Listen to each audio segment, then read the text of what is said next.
সারা দেশে হঠাৎ করেই বেড়ে গেছে রাসেল ভাইপারের উপদ্রব।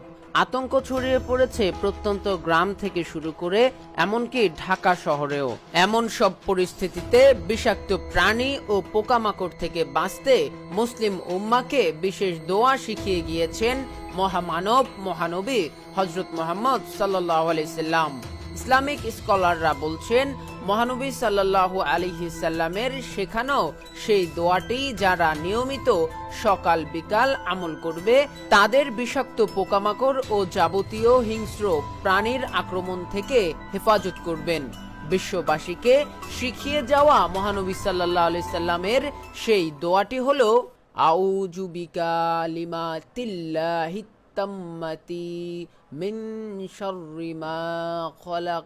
এর অর্থ, আমি আল্লাহর পরিপূর্ণ কালেমার দ্বারা প্রত্যেক শয়তান